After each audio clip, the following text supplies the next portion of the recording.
अध्यक्ष म्हणून नियुक्ती झालेली आहे आणि त्याच्या प्रीत्यर्थ त्यांचा सत्काराचा हा छोटेखानी कार्यक्रम या ठिकाणी ठेवला आहे। मला अचानकपणे सांगण्यात आलं की असा कार्यक्रम आहे, तर मी म्हणलं 100% मी विष्णूच्या कार्यक्रमाला येईल। विष्णू आणि व्यक्तिगत माझे आजचे नाही, खूप जुने संबंध आहेत आणि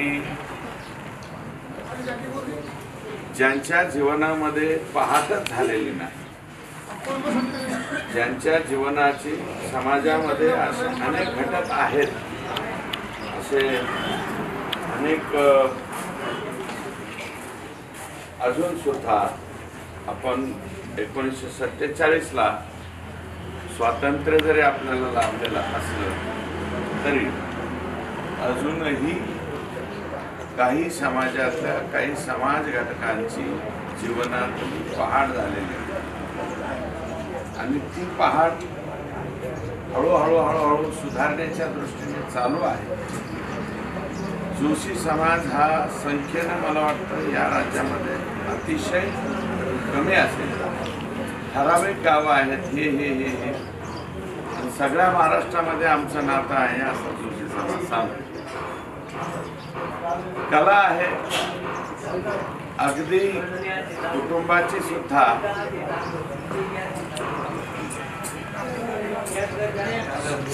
काही समाजापैकी हा समाज आहे आणि त्याच्यामधलं अतिशय कष्टानं स्वतःचा संसार उभा करून चांगल्यापैकी 2-5 रुपयाची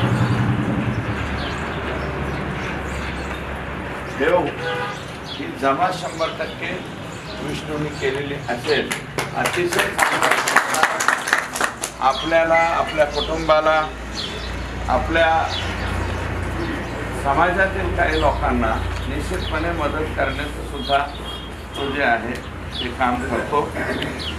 आता एकच विनंती आहे की राज्यामध्ये या समाजाचे जे मापारे संस्थापक अध्यक्ष आहेत आणि ते आता जिल्हाध्यक्ष म्हणून जातात। आपल्या जिल्ह्यामध्ये सुद्धा फारसं, परंतु आहे बोटावर मोजण्या इतका, तिथे जाऊन समाजाचं संघटन त्यांनी करावं, समाजाच्या हितासाठी काही काम करावं आणि नुसते जोशी समाजाचे जिल्हाध्यक्ष झाले म्हणून समाजापुरतं एका काम करू नये, तर सगळ्या समाजासाठी काम हे केलं पाहिजे।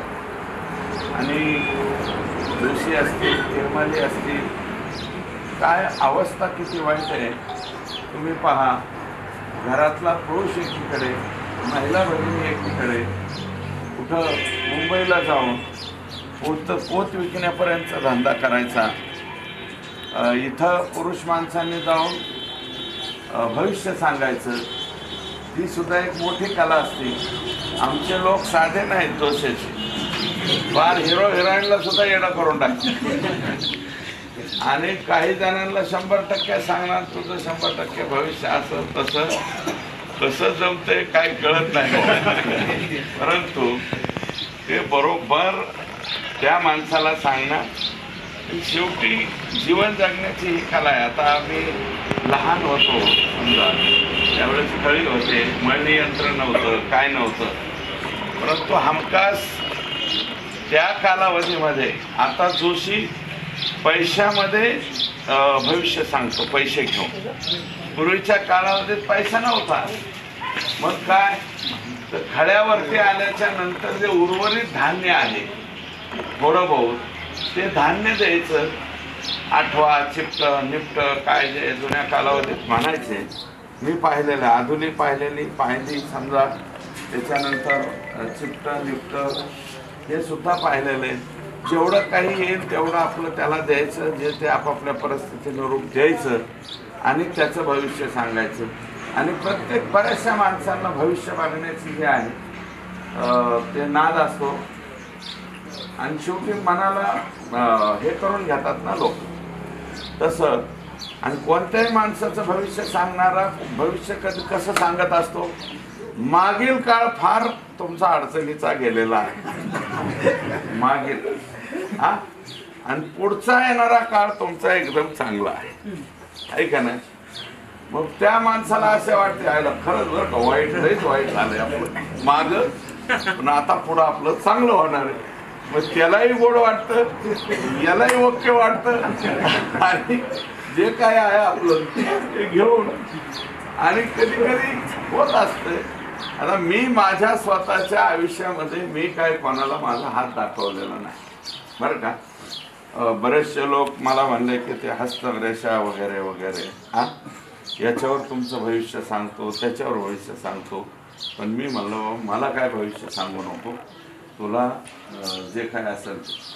तरी पण माझी आई जी आहे ती माझी ती जन्मपत्रिका घेणार, काढणार, कुठं पांडुदेवाकडे जा, तिकडं जा, तिकडं जा, काय काय होणार आहे, काय काय नाही, असं ते आपलं सतत विचारत असतं. ते काय विचारते तिलाही मी फारसं विचारलं नाही, पण ते मी आपलं घरात बसल्या बसल्या सांगत असते. मी देवाकडे गेलो तेव्हा का देवाने सांगितलं आता चांगलं होणार, तुझं होणार आहे. तिच्या समाधानासाठी मी म्हणत असतो की तुझं काय असेल ते. आणि माझे नवनाथ मामा होते, त्यांना एक थोडासा छंद होता, आज ते राहिले नाही, परंतु ते सतत माझे ते कुंडली वगैरे घेऊन बऱ्याचशा लोकांकडे जायचे आणि ते सांगायचे नाही नाही आता यंदा असं होणार आहे, तसं होणार आहे, आमचं होणार आहे, अशा पद्धतीने ते करायचे. जीवन जगण्याची एक कला आहे. दुसरी समाज त्याची परिस्थिती खूप चांगली आहे अशातला भाग नाही, पण संघर्ष करो, कष्ट करो. ज्याला अर्धा गुंठा सुद्धा जमीन नव्हती मागील पिढीमध्ये, आनंद वाटतो आताच्या पिढीमध्ये किमान कोणी 1 गुंठा 2 गुंठा काय जे आहे ते थोडी पोट घेत आहेत, 2 पैसे कमवत आहेत, आणि 2 पैसे कमावून पुढची पिढी. माझी एकच विनंती आहे की हे जे पूर्वीच्या कालावधीतले बहिष्कृत, बाबासाहेब आंबेडकरांनी शब्द वापरला बहिष्कृत भारत, आणि छत्रपती शिवाजी राजांच्या कालावधीपासून बघा, शिवाजी महाराजांनी कुठेही जातीभेद वगैरे पाळला नाही, सगळ्या समाजाला घेऊन अगदी रामशी सुद्धा बॉडीगार्ड असणारे लोक सगळे सांभाळले, सगळ्यांना घेऊन चालण्याची मानसिकता छत्रपती शिवाजी राजांनी त्यांच्या कालावधीपासून केली. आजही त्यांचं नाव घेतल्याच्या नंतर लहान 5 वर्षापासून त्या 80 वर्षाच्या माणसापर्यंत ज्याचं नाव घेतलं तरी त्याचं रक्त सळसळतंय. ते असं एक या जगातलं एकमेव नाव म्हणजे शिवाजी महाराज. आणि सामाजिक न्यायाची भूमिका शिवाजी महाराजांच्या पुढच्या पिढीनेच दिली. आम्हाला शाहू महाराजांनी त्यावेळेस आरक्षण दिलं आणि शाहू महाराजांची पुढची पिढी म्हणून आपण सर्वजण लोक फुले शाहू आंबेडकरांचे नाव घेतो. बहिष्कृत भारत हा शब्द बाबासाहेबांनी वापरला होता, आणि आता बहिष्कृतांमधले काही समाज जर पुढे येत असतील, समाज घटक पुढे येत असतील, तर त्याला आपण सर्वांनी मिळून मदत केली पाहिजे. मी विष्णूचे या ठिकाणी अभिनंदन करणार की त्याला ही संधी मिळालेली. समाज जरी कमी असला तरी तिथपर्यंत जाणं, संघटन करणं, आणि समाजाने एकाच गोष्टीवरती भर द्यावा अशी माझी विनंती की शिक्षणाकडे वळलं पाहिजे. शिक्षण, कारण घरातली पूर्वीची जेवढी ओढाताण होती, पळापळी होती, ती मला वाटतं थोडीशी थांबलेली असावी. थांबली खूप मोठ्या प्रमाणात आमच्या डोळ्यांनी बघितलं. जुनी पिढी काय करायची, किती पळापळ करायची, आताची पिढी करते. पूर्वी घोडा होता, आता घोड्याची मोटरसायकल झालेली आहे. समाज स्पीड वाढलेलं आहे सगळ्या समाजाचं, त्याच्या प्रवाहामध्ये हा समाज सुद्धा आलेला आहे. माझी विनंती आहे की हा जो प्रवाहात समाज आलेला आहे याची भटकंती जी आहे ती आता थोडीशी कमी झालेली आहे. आणि जर या समाजातली पुढच्या पिढीची भटकंती कमी करायची असेल तर त्याला शिक्षण हा सर्वोत्तम पर्याय आहे आणि शिक्षणाशिवाय काही खरं नाही.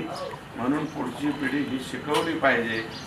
समाजातल्या कुठल्याही गावामध्ये जाऊन शेवटच्या घरापर्यंत जाऊन आपण त्या समाजाला तुम्ही शिक्षणच घेतलं पाहिजे हे सांगण्याची जबाबदारी जिल्हाध्यक्ष म्हणून त्यांनी पार पाडावी. अशा प्रकारची मी त्यांना विनंती करतो, त्यांना शुभेच्छा देतो. भविष्यामध्ये अतिशय चांगलं काम त्यांनी करावं अशा प्रकारची विनम्र विनंती त्यांना करतो. शुभेच्छा, माझा मित्र असल्यामुळं त्यांना शुभेच्छा देतो. भविष्यामध्ये त्यांचं अधिकाधिक चांगलं हो, आमचा विष्णू आणखी मोठा हो एवढीच ईश्वरचरणी आई जगदंबेच्या चरणी या ठिकाणी मी प्रार्थना करतो. नमस्कार, आपण पाहतात आष्टी लाईव्ह. अखिल भारतीय भटका विमुक्त जोशी समाज यांच्याकडून जळगावचे नागरिक श्री विष्णू वसंत कानडे यांना बीड जिल्हा अध्यक्षपदी त्यांची निवड केलेली आहे. आपण ते थेट त्यांच्याशी संपर्क साधूया की यांची निवड कशी झालेली आहे. नमस्कार. तर आपली जी निवड झालेली आहे तर कशा स्वरूपात झालेली आहे त्याबद्दल आपलं काय मत आहे? कशा स्वरूपात ही बीड जिल्हा अध्यक्षपदी जी तुमची निवड झालेली आहे तुमच्या समाजातर्फे, तर याबद्दल आपलं मत काय? संघटनेत समाज जमला, समाजामध्ये त्यांनी निवड केली व एक चांगला जळगावचा इथून एक विष्णू वसंत कानडे हा मुलगा समाजाकरता काही करू शकतो. मुलांची शाळा, शिक्षण, समाजाला भेट देणार, समाजात अडीअडचणीपर्यंत ते पोहोचणार, असं करण्याकरता जिल्ह्यातून सगळ्याही लोकांनी आमच्या समाजाच्या भटक्यांनी हे आपल्याला मान्यता दिली की हा माणूस कामाचा आहे. त्यामुळं आपल्याला त्यांनी नाम स्वीकारून वामन तात्या मापारे, गेंदालाल झुंगे यांनी आपल्याला हे पद सोपवलं. तर या ठिकाणी एक काहीतरी जबाबदारी त्यांच्याकडे आलेली आहे. तर एक मी त्यांना असं विचारू शकतो की यानंतर आपल्या समाजासाठी काय करू इच्छिता आपण? शिक्षण लांबचा जे समाज भटकत होता आजपर्यंत हा समाज कुठंतरी थांबावा, त्याच्याकरता शिक्षण समाजातल्या मुलींचं शिक्षण देण्याकरता ही प्रयत्न भरपूर 100% करणार. घरोघर वस्तीने जाऊन सगळं विचार करून सांगणार की हे मुलींचं शिक्षण व्हायलाच पाहिजे. आणि आपला भटका समाज भरपूर दिवस भटकला, आता भटकू नये त्याच्याकरता 1 वर्षात ही तयारी करणार. यांनी आतापर्यंत एक कसलंही पद नसताना सामाजिक क्षेत्रामध्ये सामाजिक, शैक्षणिक आणि धार्मिक याच्यामध्ये अग्रेसर राहिलेले आहेत. यांनी मंदिराच्या जीर्णोद्धारासाठी यांनी मदत केलेली आहे.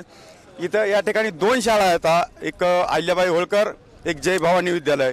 या ठिकाणी या शाळेसाठी त्यांनी एक 40 हजार रुपयाची साऊंड सिस्टम त्यांनी त्या शाळेला दिलेली आहे. हे बहुमोलाचं काम ते पहिल्यापासून करत आलेले आहेत आणि भविष्यात करत राहतील हे आशा बाळगून आमच्या आष्टी लाईव्हतर्फे त्यांना हार्दिक शुभेच्छा देतो आणि इथेच थांबतो. पाहत राहा आष्टी लाईव्ह. जोशी समाजाकरता जे कार्यकर्ते करणारे आत्ता नवीन जे आता पिढी उभा राहिली आणि जे आता सगळं काय आहे आणि इथून मागं जे झालं ते गेलं. पण आत्ता जे आमच्या समाजात जो आमचा माणूस उभा राहिला त्यांनी युवा पिढीकरता काहीतरी कार्य ह्या वर्षात करून द्यावं. आणि जो जिल्हा अध्यक्ष झाला आणि जो राष्ट्रीय अध्यक्ष झाला त्यांनी जे मागं जे कार्य केलं हे आम्हाला बिलकुल पटलेलं नाही. आणि ज्याला राष्ट्रीय अध्यक्ष केलेलं आहे त्यांनी व्यवस्थित सगळ्याला सांभाळून चालणे आणि जर कुठली अडचण पडली ते ह्या अध्यक्ष आणि राष्ट्राध्यक्षांनी मिटवावं आणि मदत करावं. काय त्यांनी कार्य करायला पाहिजे हेच आपल्या समाजासाठी काही त्यांना जे पटल ते फक्त चांगल्यासाठी, मुलांसाठी, शिक्षणासाठी, हे आपल्या समाजासाठी काहीतरी कार्य त्यांनी करावे. अध्यक्षपदाची निवड झाल्याबद्दल